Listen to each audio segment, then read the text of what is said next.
Nós não estamos disputando uma eleição comum. Nós estamos disputando uma guerra de mentiras jamais vista na história desse país. Eu penso que desde que o Brasil foi descoberto até começar essas eleições, a gente nunca tinha visto a quantidade de mentiras que é contada todas as horas, todo dia, no rádio, na televisão, nas lives, ou seja, é um negócio absurdo a máquina de mentiras que foi montada nesse país. Pelo Bolsonaro. A segunda coisa é de vocês saber que quem montou essa máquina de mentira é o Bolsonaro copiando as eleições do Trump nos Estados Unidos há algum tempo atrás. A segunda coisa que era importante compreender é que nós não estamos numa campanha comum em que dois homens estão disputando ou duas mulheres estão disputando. Nós estamos numa eleição em que você tem na disputa o resultado ou é democracia ou é barbárie. Ou é democracia ou é autoritarismo. E nós temos que convencer a sociedade de que a democracia sempre será melhor, porque a democracia ela permite que os contrários falem, ela permite que as minorias se manifestem e ela permite que as pessoas sejam tratadas com respeito, mesmo que não concordem com outra pessoa. Essa semana a Marina Silva estava sentada num restaurante, era 11 horas da noite, e um cidadão com uma cara de gente rica levantou, a Marina levantou para ir embora e o cidadão teve a pachorra de chamá-la de vagabunda. Ou seja, um cidadão desse não tem caráter. Um cidadão desse não pode ser chamado de cidadão. Um cidadão desse, quem sabe, seja um 71. Tem várias passagens pela polícia para agredir uma mulher às 11 horas da noite, uma mulher de bem, uma pessoa conhecida como a Marina. E pior é que o cidadão estava com a mulher e a mulher não queria que ele ficasse xingando e ele continuou xingando. Nós precisamos acabar com esse ódio que foi estabelecido no Brasil. Ele não existia antes do Bolsonaro.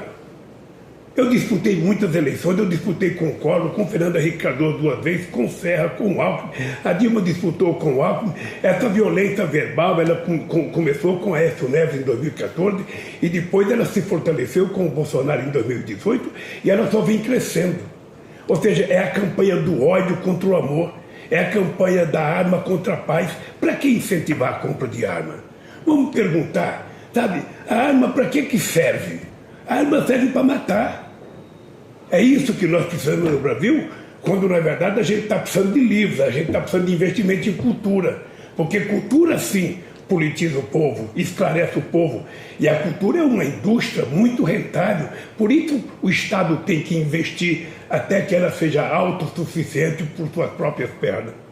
Esse Brasil está precisando um pouco de tranquilidade. Esse país está precisando voltar a conquistar respeito aqui dentro e fora. O Brasil é um país que não tem contencioso com nenhum país.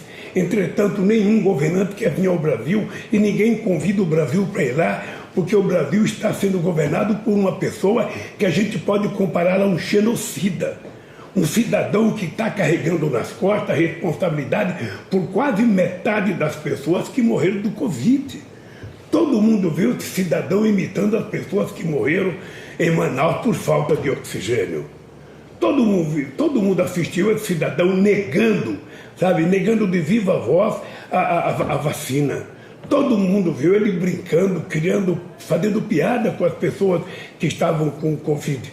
Portanto, esse cidadão não pode ser eleito presidente da República do Brasil, porque se isso acontecer, o que nós estamos fazendo é confirmando, pelo voto popular, sabe, uma ditadura nesse país.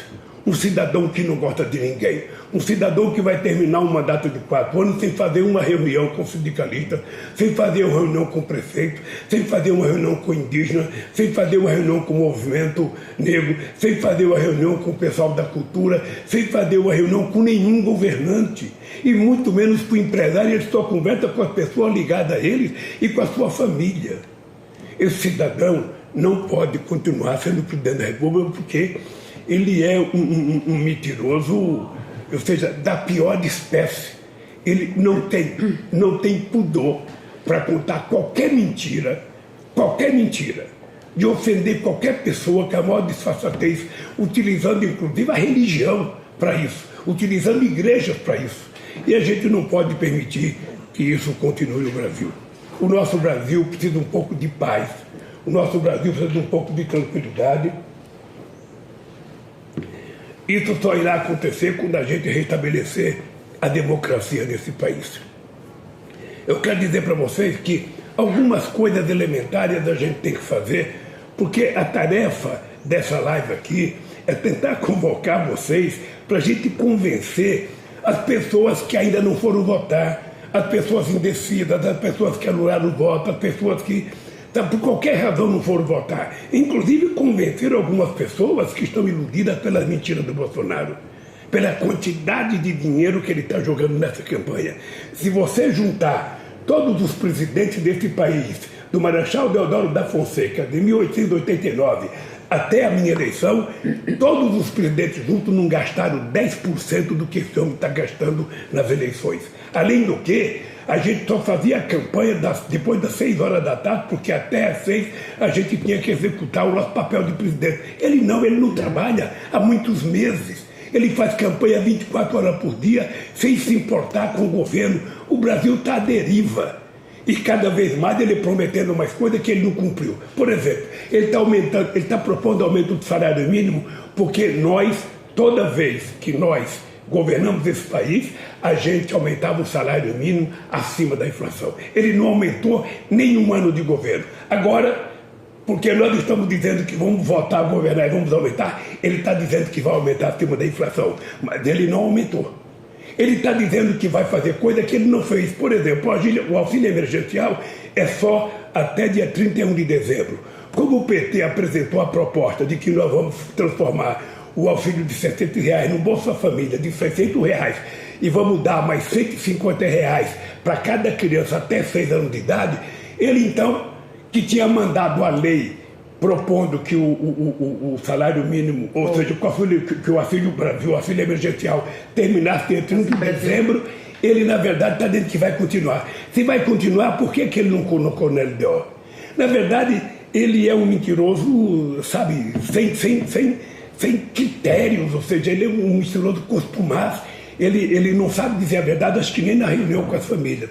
Então eu queria que vocês ajudassem a convencer as pessoas que não foram votar para ir votar, sobretudo a meninada. Ou seja, tem muita gente que tirou o título, sabe, e não foi votar. Então é importante que a gente converse com essas pessoas, que a gente convença essas pessoas a ir votar, tentar mostrar para essa pessoa do que significa a democracia. E por que votar? Votar porque ele sabe que nós vamos aumentar o salário mínimo acima da inflação.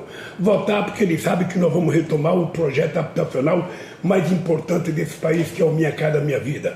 Votar porque ele sabe que nós já avisamos que vamos isentar do pagamento de imposto de renda todas as pessoas que ganham até R$5.000. Votar porque ele sabe que nós vamos discutir, sabe, a dívida de 80% das pessoas que estão com algum problema de dívida, até com cartão de crédito, pessoas que estão utilizando o cartão de crédito para comer. Nós vamos começar com os varejistas, vamos conversar com os banqueiros, para a gente tirar o nome dessas pessoas do Serasa, para essas pessoas voltarem a conquistar a cidadania e andar de cabeça erguida outra vez nas ruas da cidade que ele mora. Então ele sabe que nós vamos fazer isso, além do que ele sabe que nós vamos recuperar o Ministério da Cultura, vamos criar comitê de cultura em cada capital, ele sabe da nossa necessidade de investir em educação, ele sabe que nós vamos voltar a fazer universidade, nós vamos voltar a fazer escolas técnicas, nós vamos fazer o ensino em tempo integral, nós vamos aprimorar e agilizar mais numa postura na relação com os prefeitos e governadores, melhorar o ensino fundamental nesse país, porque não existe no mundo nenhum país que se desenvolveu sem antes investir na educação. Então nós vamos investir na educação e eu digo todo dia, não fale a palavra gasto quando a gente estiver falando de educação. Educação é investimento, cultura é investimento e a gente vai colocar dinheiro para a educação e para a cultura sim. Da mesma forma que eu estou propondo que a gente vai criar o Ministério dos Povos Originais. Ou seja, os indígenas têm o direito de ter um ministério e representar, sabe, para defender os seus problemas. Eu tenho dito que ninguém vai investir, não vai ter mais garimpo ilegal em terra indígena, não vai ter mais desmatamento na Amazônia, porque nós temos mais de 30 milhões de hectares de terras, sabe, que podem ser recuperadas para que a gente possa plantar o que quiser sem precisar derrubar uma árvore. A gente vai utilizar a Amazônia para a gente fazer pesquisa na riqueza da biodiversidade e da biodiversidade, quem sabe tirar produtos para a indústria de fármaco, a indústria de cosméticos e a gente fazer com que aquelas pessoas possam melhorar de vida, os quase 30 milhões de pessoas que moram lá. É por tudo isso que eu preciso que vocês participem ativamente disso.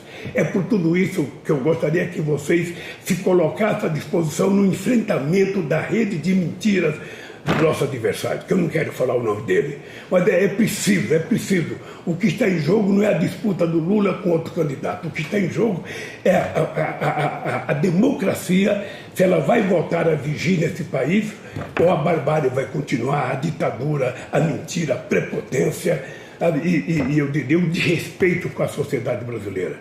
Por isso, gente, eu queria dizer para vocês que é com muito carinho que eu estou falando com vocês, porque é o seguinte, não sou eu, na verdade, que estou em jogo. O que está em jogo é esse país. O que está em jogo são 215 milhões de brasileiros. O que está em jogo é, inclusive, a sua liberdade de continuar fazendo o que você faz.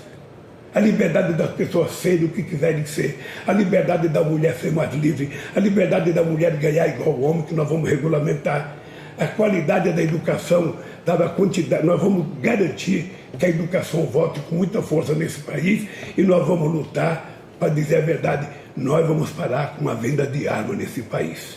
Ao invés de facilitar armas, vamos facilitar livros.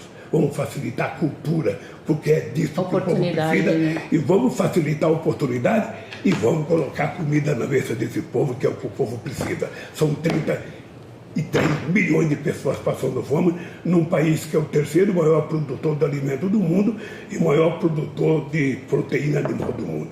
E eu quero que você saiba que nós temos uma semana só, ou seja, são poucos dias que nós temos pela frente, em que a fábrica de mentira ela vai tentar triplicar o seu potencial. E nós sabemos como é que eles funcionam.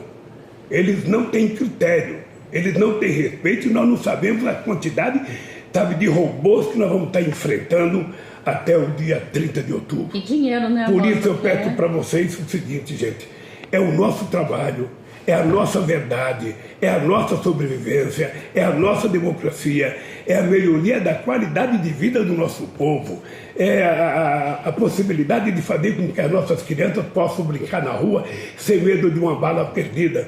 Porque essas armas que estão sendo facilitadas as vendas pelo governo, essas armas estão caindo na mão do crime organizado, que antes era obrigado a roubar um arsenal da Marinha, do Exército, da Aeronáutica, da Polícia Militar. Não, eles agora estão comprando legalmente armas para se apoderar, sabe, de uma força imensa para enfrentar o próprio Estado e para matar inocente. Nós sabemos disso. Por isso eu queria pedir para vocês, gente, em nome do Brasil, em nome da democracia, em nome da melhoria de vida do nosso povo, em nome da melhoria do povo da periferia, do respeito com o povo da periferia, que eu estou pedindo para vocês. Essa semana nós temos que dobrar os nossos esforços. Essa semana nós temos que mostrar que nós queremos um país democrático. E eu conto com vocês e eu tenho certeza que vocês irão vencer, porque a verdade vencerá outra vez. Um beijo no coração de cada um de vocês e que Deus nos ajude a chegar no dia 30 e ter uma vitória que o Brasil precisa da democracia. Um abraço.